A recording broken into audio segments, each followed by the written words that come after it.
नमस्कार, स्वागत है आपका डीडी न्यूज पर। मैं हूं रेशमा आपके साथ। आइए नजर डालते हैं इस वक्त की हेडलाइंस पर। प्रधानमंत्री नरेंद्र मोदी आज भारत मोबिलिटी ग्लोबल एक्सपो 2025 का करेंगे उद्घाटन। दिल्ली एनसीआर में 3 जगह पर लगेगा एशिया का सबसे बड़ा ऑटो शो।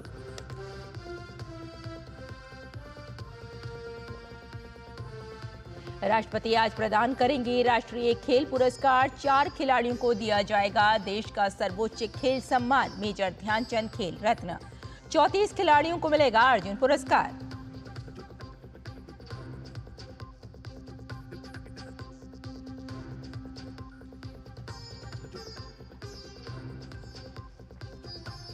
दिल्ली विधानसभा चुनाव के लिए नामांकन का आज अंतिम दिन। 70 सीटों के लिए अब तक 555 उम्मीदवारों ने भरे पर्चे। 5 फरवरी को होगा मतदान। गाजा में संघर्ष विराम को मंजूरी देने के लिए इजरायल कैबिनेट की बैठक में देरी। अमेरिकी विदेश मंत्री ने जोर देकर कहा, योजना के मुताबिक रविवार से शुरू होगा संघर्ष विराम समझौता। इंडिया ओपन बैडमिंटन टूर्नामेंट में पीवी सिंधु और किरण जॉर्ज के क्वार्टर फाइनल मैच आज। सात्विक चिराग की जोड़ी भी खेलेगी अपना क्वार्टर फाइनल मुकाबला। और आइए अब समाचारों पर डालते हैं विस्तार से नजर। भारत मोबिलिटी ग्लोबल एक्सपो 2025 का आयोजन दिल्ली में 17 से 22 जनवरी तक किया जाएगा। शुक्रवार को प्रधानमंत्री नरेंद्र मोदी इस कार्यक्रम के दूसरे संस्करण का उद्घाटन करेंगे। स्वागत है भारत मोबिलिटी ग्लोबल एक्सपो 2025 में। भारत का प्रमुख ग्लोबल मोबिलिटी शो जो दुनिया के अग्रणी ऑटोमोबाइल और मोबिलिटी के क्षेत्र के खिलाड़ियों को एक मंच पर लाता है।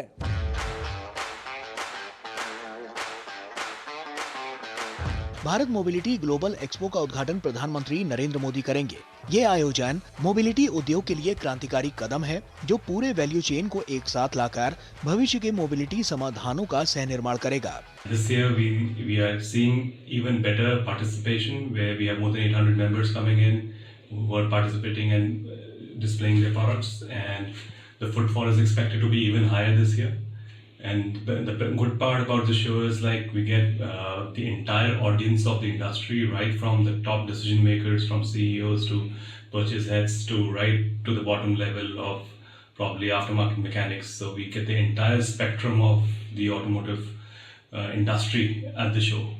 भारत मोबिलिटी ग्लोबल एक्सपो 2025 का थीम है बियॉन्ड बाउंड्रीज, को creating future automotive value chain है, जो सहयोग, नवाचार और स्थिरता पर जोर देता है ताकि अत्याधुनिक प्रगति को आगे बढ़ाया जा सके। 2 लाख वर्ग मीटर से अधिक के क्षेत्र में फैला ये आयोजन दिल्ली के 3 प्रतिष्ठित स्थलों भारत मंडपम, द्वारिका के यशोभूमि और ग्रेटर नोएडा के इंडिया एक्सपो सेंटर और मार्ट में आयोजित होगा। 9 से अधिक शो और 5 लाख लोगों के साथ ये एक्सपो मोबिलिटी समाधानों की पूरी श्रृंखला को प्रदर्शित करेगा। अंतर्राष्ट्रीय भागीदारी भी इस बार सबसे अधिक है। इसमें 5100 वैश्विक खिलाड़ी मोबिलिटी के भविष्य को आकार देने के लिए एकजुट हो रहे हैं, जो विचारों को साझा करने और नए इनोवेशन को प्रेरित करने का मंच प्रदान करेंगे। Bharat mobility global expo 2025 mobility के भविष्य को आकार दे रहा है। इस आयोजन में प्रमुख ऑटोमोबाइल्स निर्माता अपने नए कॉन्सेप्ट और प्रोडक्शन रेडी वाहनों का अनावरण और लॉन्च करेंगे। भारत मोबिलिटी ग्लोबल एक्सपो, जहां एक ग्लोबलिटी का भविष्य शुरू होता है। कैमरा पर्सन गौरव गिरी के साथ मैं तापस भट्टाचार्य, दूरदर्शन समाचार, दिल्ली। राष्ट्रपति द्रौपदी मुर्मू आज वर्ष 2024 के राष्ट्रीय खेल पुरस्कार प्रदान करेंगी।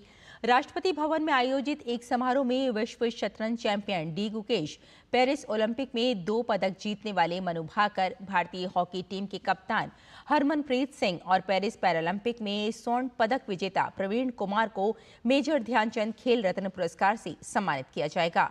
ये पुरस्कार पिछले 4 वर्ष की अवधि में खेल के क्षेत्र में शानदार और उत्कृष्ट प्रदर्शन करने वाले खिलाड़ियों को दिया जाता है।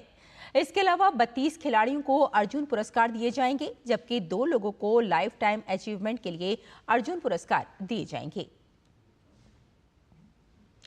दिल्ली विधानसभा चुनाव के लिए आज नामांकन का आखिरी दिन है। ऐसे में नामांकन प्रक्रिया में और तेजी आने की संभावना है। आज आम आदमी पार्टी, बीजेपी और कांग्रेस के तमाम दिग्गज उम्मीदवार अपना नामांकन दाखिल करेंगे। अब तक 70 सीटों के लिए 555 उम्मीदवारों ने कुल 841 नामांकन दाखिल किए हैं। दरअसल नामांकन प्रक्रिया इस महीने की 10 तारीख को शुरू हुई थी। उम्मीदवार सोमवार तक अपना नामांकन वापस ले सकते हैं। दिल्ली विधानसभा चुनाव के लिए मतदान अगले महीने की 5 तारीख को होगा, जबकि मतगणना 8 फरवरी को होगी।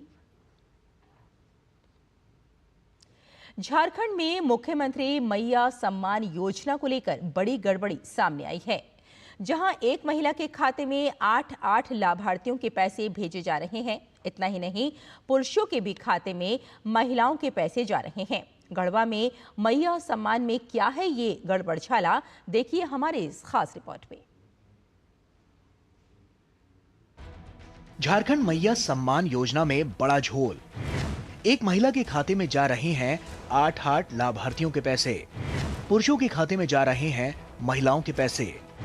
मैया सम्मान योजना को लेकर हो रही कमीशनबाजी। महिलाओं ने बीडीओ के कक्ष में जमकर किया बवाल। गढ़वा प्रखंड में गड़बड़ी की जताई जा रही है आशंका। झारखंड में हेमंत सोरेन की वापसी में महत्वपूर्ण भूमिका निभाने वाली मुख्यमंत्री मैया सम्मान योजना का विवादों से नाता नहीं छूट रहा है। ताजा मामला गढ़वा का है, जहां महिलाओं के नाम पर चलाई जा रही योजना का लाभ पुरुष उठा रहे हैं। इतना ही नहीं, एक खाते में 8 लाभुकों की राशि भेजी जा रही है। बहुप्रचारित मैया सम्मान योजना के क्रियान्वयन में गढ़वा जिले के खरौंदी प्रखंड में घोर अनियमितता का मामला सामने आया है। कंप्यूटर ऑपरेटर द्वारा कथित तौर पर एक बैंक खाता में 8 लाभुकों की राशि भेजी जा रही है। इतना ही नहीं, पुरुष के खाते में भी मैया सम्मान योजना की राशि भेज दी गई। इस मामले का भंडाफोड़ तब हुआ जब कुछ महिला लाभार्थियों के खाते में राशि नहीं पहुंची।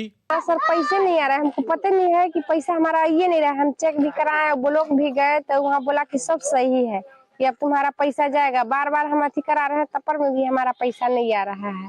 फर्स्ट बार ऑनलाइन हो रहा था ना, तो हम लोग नहीं करवाए थे। फिर लास्ट में होने लगा, तब फिर गए तो सब बोल रहे हैं कि ऑलरेडी पहले से ही है, ये मतलब आधार नंबर से किया हुआ और अकाउंट नंबर किसी और का। कंप्यूटर ऑपरेटर की इस गड़बड़ी से क्षेत्र के लोग खासे खफा हैं और इसके खिलाफ प्रदर्शन की चेतावनी दे रहे हैं। इस तरीका से जांच पड़ताल किए तो जिसका था, हम लाभुक के पास भी यह बात को बताने का काम किए। इन लोग भी अपना आगे कार्रवाई भी सविता देवी द्वारा किया गया है। इतना ही नहीं, योजना में गड़बड़झाला से इलाके के जनप्रतिनिधि भी आक्रोशित है। उन्होंने बकायदा पूरे मामले की लिखित शिकायत दर्ज कराई है। अगर हम लोग अगर इसका जांच हो करके सीधे महिलाओं के खाते में अगर पैसा नहीं जाता है तो आज भर इंतजार कर रहे हैं। हम लोग निश्चिंत रूप से सड़क जाम करने का काम करेंगे और प्रखंड कार्यालय को भी घेरेंगे। यह मामला गढ़वा के साथ ही पूरे झारखंड में इन दिनों चर्चा में है, जो तंत्र पर भी सवाल खड़ा कर रहा है। जिले के उपायुक्त शेखर जमुआर ने भी कहा कि प्रथम दृष्टया मामला सही जान पड़ता है। जांच के बाद सच्चाई सामने आने पर दोषी के खिलाफ कार्रवाई की जाएगी। किसी वीएलई के द्वारा कुछ गलत काम किए गए हैं, गलत ढंग से राशि अपने वाइफ के अकाउंट में डाले गए हैं, तो प्रथम दृष्टया तो लग रहा है कि मामला सही है। पूरी जांच मैं ले रहा हूं और जैसे ही आता है उस पर त्वरित कार्रवाई की जाएगी उस वीएलई के खिलाफ, अगर ये बात सही पाई गई तो। राज्य में जन कल्याण को लेकर दावों और हकीकत का यह कच्चा चिट्ठा तंत्र को निश्चित रूप से सवालों के घेरे में खड़ा करता है, जिसका खामियाजा जरूरतमंदों को भुगतना पड़ता है। मैया सम्मान योजना राज्य में लगातार विवादों में रही है। योजना को चलाने में जहां राज्य सरकार के पसीने छूट रहे हैं, वहीं प्रमुख विपक्षी दल भी इस योजना के नाम पर अन्य योजनाओं की तिलांजलि देने का आरोप लगा रही है।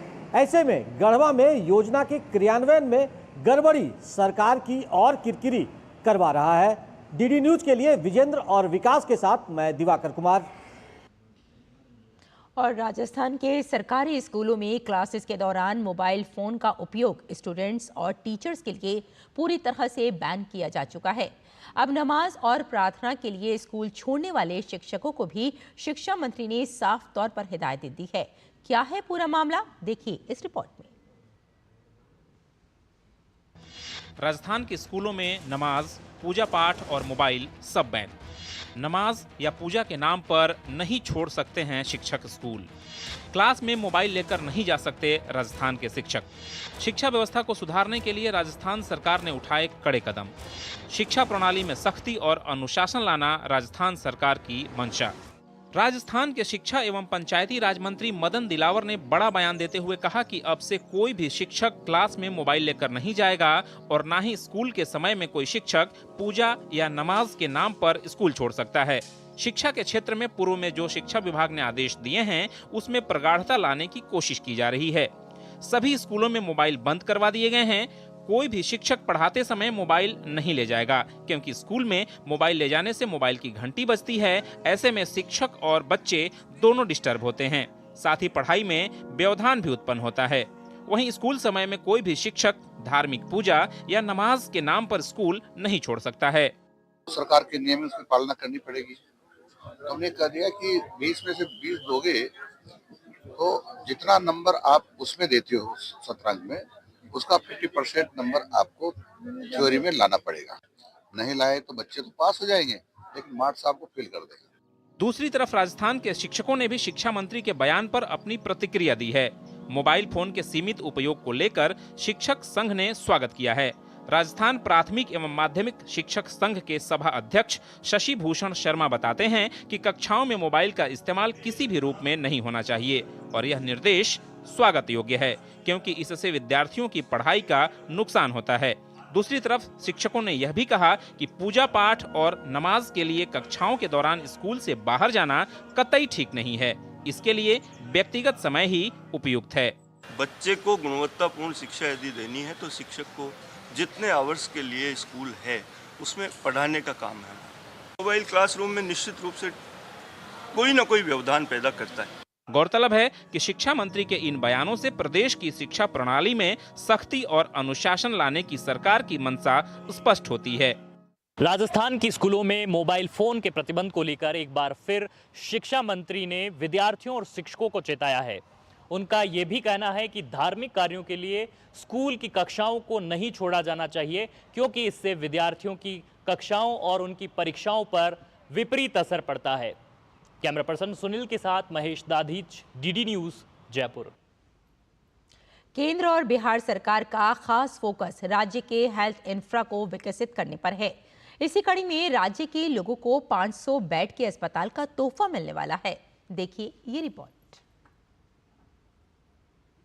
बिहार के लोगों को इलाज के लिए नई सौगात। बिहार के गरीब मरीजों की दूर होगी समस्या। IGIMS में खुलेगा 500 बेड का नया अस्पताल। आधुनिक सुविधा के साथ होगा बेहतर इलाज। आयुष्मान कार्डधारी मरीजों के लिए 50 बेड का अलग आयुष्मान वार्ड।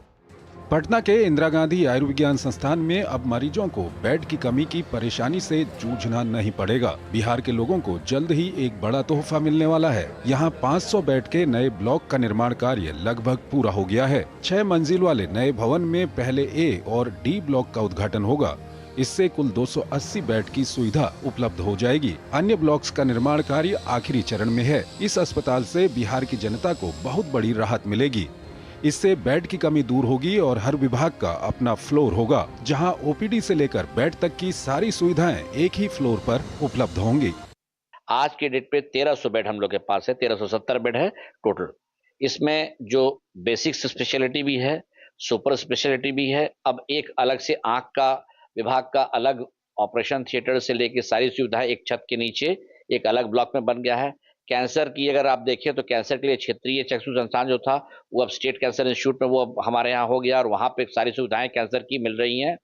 और इसी के तहत जब 500 बेड भी मेरा चालू होगा तो सुविधाएं बढ़ती जाएंगी और सुविधाएं जितनी बढ़ेंगी वो बिहार के लोगों के लिए सुलभ होगा। IGIMS में इमरजेंसी बेड की कमी मरीजों के सामने बड़ी परेशानी का सबब बना हुआ था। बेड की कमी के कारण मरीजों को भर्ती किए बिना इलाज कराना मुश्किल होता था। नए ब्लॉक में इमरजेंसी मरीजों के लिए 100 अतिरिक्त बेड की व्यवस्था की गई है। यही नहीं, आयुष्मान कार्डधारी मरीजों के लिए भी 50 बेड का एक अलग आयुष्मान वार्ड भी इस अस्पताल में बनाया गया है। ये बहुत बड़ी राहत है उन लोगों के लिए जिनके पास पैसे नहीं है या कम पैसे हैं। इलाज तो कोई कहीं भी करा सकता है, लेकिन सरकारी जो हॉस्पिटल्स होते हैं उस पर लोगों का विश्वास रहता है कि वहां उनके साथ कोई भी तरह का लूट खसोट नहीं होगा। तो उसके तरफ जो भी सुविधाएं बिहार में आयुष्मान में मिलनी चाहिए वो हम लोग संस्थान की तरफ से दे रहे हैं। बिहार में स्वास्थ्य सुविधा को बेहतर बनाने के लिए राज्य सरकार और केंद्र सरकार की तरफ से कई पहल की जा रही हैं। इसी कड़ी में दरभंगा में एम्स का निर्माण, पटना के पीएमसीएच अस्पताल का नवीनीकरण और जिलों में आयुष्मान अस्पताल की स्थापना शामिल है। IGIMS अस्पताल के नए ब्लॉक का निर्माण 2020 में पूरा होना था, लेकिन कोरोना संक्रमण के कारण इसकी रफ्तार धीमी पड़ गई। हालांकि इसके निर्माण से सबसे ज्यादा फायदा इमरजेंसी के मरीजों को होगा। इसके साथ ही एक ही फ्लोर पर इलाज से लेकर दवाई तक की व्यवस्था होगी। डीडी न्यूज के लिए पटना से मधुरेश नारायण।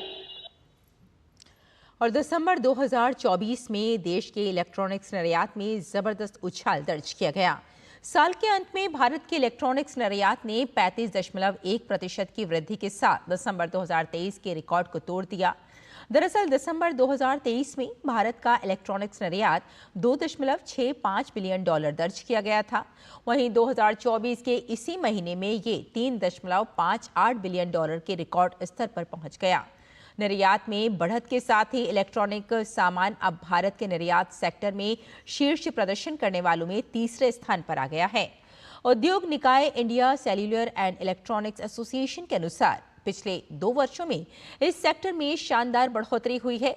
जनवरी सितंबर 2023 के दौरान अमेरिका में निर्यात होने वाले इलेक्ट्रॉनिक्स उत्पाद सालाना आधार पर 2 गुना बढ़कर $6.6 बिलियन हो गया। वाणिज्य मंत्रालय ने केंद्र सरकार की सफल PLI योजना को इलेक्ट्रॉनिक्स निर्यात के लिए जिम्मेदार कारकों में से एक माना है। मंत्रालय के अनुसार PLI योजना से प्रेरित होकर देश में नई मैन्युफैक्चरिंग कैपेसिटी सामने आई, जिसके कारण इलेक्ट्रॉनिक सामान भारत के निर्यात बास्केट में सबसे तेजी से बढ़ने वाले सेगमेंट के रूप में उभरे हैं।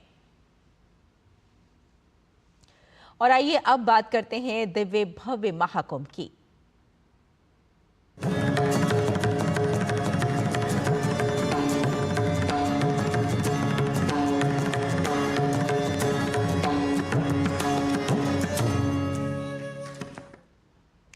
भव्य और दिव्य महाकुंभ अपना ध्यान वैश्विक स्तर पर खींच रहा है। इसके चलते 10 देशों का 21 सदस्यीय प्रतिनिधि मंडल मंगलवार की शाम महाकुंभ पहुंचा और बुधवार को पवित्र त्रिवेणी संगम में डुबकी लगाई। इसके बाद नाव के जरिए संगम, किला घाट और त्रिवेणी घाट के दर्शन भी उन्हें कराया गया। प्रतिनिधि मंडल महाकुंभ की भव्यता देख खासे अभिभूत नजर आए।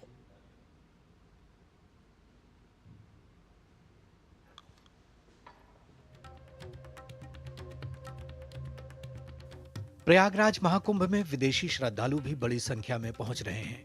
विदेश मंत्रालय के निमंत्रण पर प्रयागराज महाकुंभ पहुंचे 10 देशों के 21 सदस्यीय अंतर्राष्ट्रीय दल का बुधवार शाम महाकुंभ नगर में मंत्रोच्चारण और पारंपरिक विधियों के साथ भव्य स्वागत किया गया। महाकुंभ नगर पहुंचने के बाद सभी सदस्यों को महाकुंभ के ऐतिहासिक, धार्मिक और सांस्कृतिक महत्व की जानकारी दी गई। प्रतिनिधियों ने मेला क्षेत्र की भव्यता की प्रशंसा की। मॉरिशस से आए कंटेंट क्रिएटर डेमियन ने कहा कि यहां आकर ऐसा महसूस होता है जैसे हम इतिहास और परंपरा का हिस्सा बन रहे हैं। ये अनुभव हमारी संस्कृति और वैश्विक परिवार को जोड़ने का प्रतीक है। This was very amazing. It's incredible to be here among all those pilgrims. We feel at home. We feel 1 in a million, but we feel as well 1 million being one and all in one faith.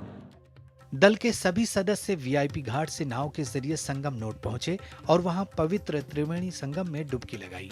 उसके बाद नाव के जरिए संगम, किला घाट और त्रिवेणी घाट का दर्शन भी उन्हें कराया गया।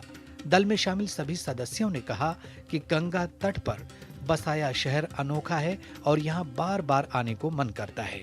उन्होंने कहा कि वो लोग अपने अपने देश में जाकर इसके महत्व के बारे में बताएंगे। महाकुंभ की सुचारू व्यवस्था को दिव्य बताते हुए उन्होंने इसकी तारीफ की। Such a wonderful experience to be here. The huge crowd, well organized. The government did a great job. The security, everyone is in his place. What a great job, India. What a great job, Uttar Pradesh and Prayagraj. The experience has been absolutely blissful. I feel so blessed and I feel so rejuvenated. I've been saying this since the morning with all of your reporters and your journalists. Magnificent experience and something that I would never ever forget. ये त्रिवेणी संगम गंगा यमुना सरस्वती को देखकर इतना प्रसन्न हुआ, इतना अद्भुत था वो क्षण, क्या बताए, कभी मन से हटा भी नहीं सकते हैं। मैं ये जो ऊर्जा मेरे हृदय में स्थापन करके अपनी दक्षिण अफ्रीका वासियों को बांट सकूं। इस अंतर्राष्ट्रीय दल में Fiji, Finland, Guyana, Malaysia, Mauritius, Singapore, दक्षिण Africa, Sri Lanka, Trinidad and Tobago और संयुक्त अरब अमीरात के प्रतिनिधि शामिल हैं। प्रतिनिधि मंडल के सदस्यों ने महाकुंभ का हिस्सा बनकर खुशी जताई। Bureau report, DD news.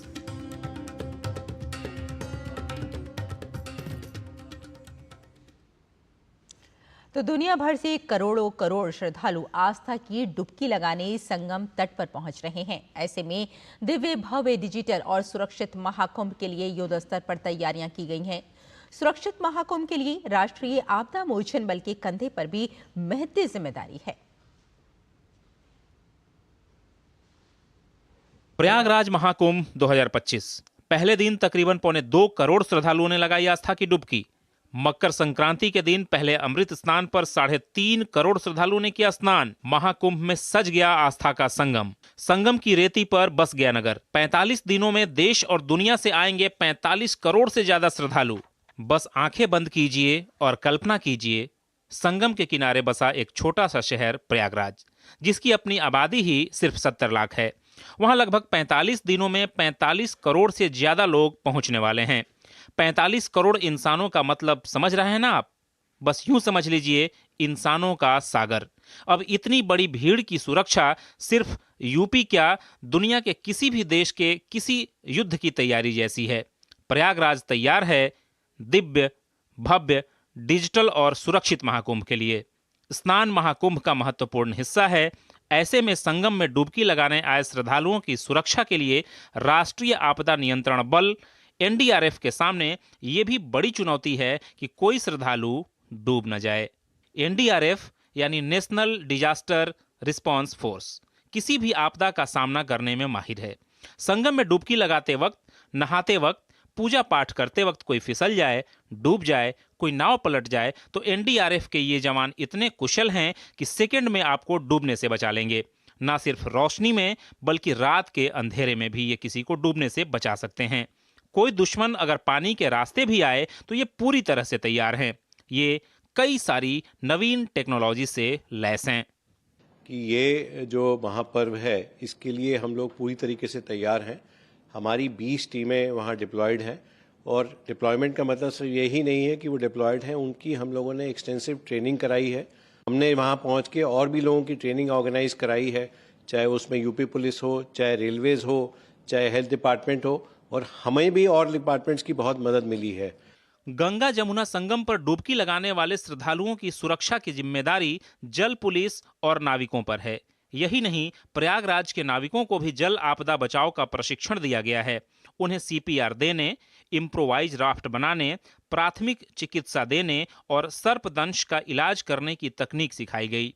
यही नहीं, एनडीआरएफ रासायनिक, जैविक और परमाणु खतरे तक से निपटने के लिए तैयार है।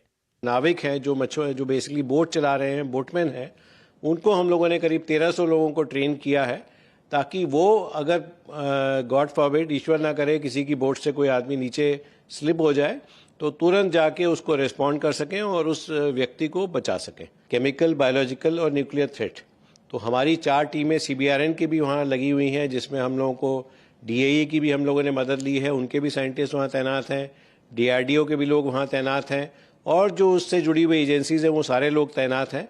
घाट पर पहुंचने और गंगा में डुबकी लगाने के लिए आपको सुरक्षा के 7 घेरों से होकर गुजरना होगा। सुपर टेक, सुपर एक्टिव और सुपर फास्ट NSG कमांडोज यानी नेशनल सिक्योरिटी गार्ड्स के ब्लैक कैट कमांडोज ने जमीन से लेकर आसमान और पानी से लेकर संगम तक का चप्पा चप्पा नाप लिया है। महाकुंभ का मेला सज चुका है और इस मेले की हिफाजत के लिए सुरक्षा के जो इंतजाम किए गए हैं उसे अगर एक शब्द में बयान किया जाए तो वो शब्द होगा अभूतपूर्व। Bureau report, DD news.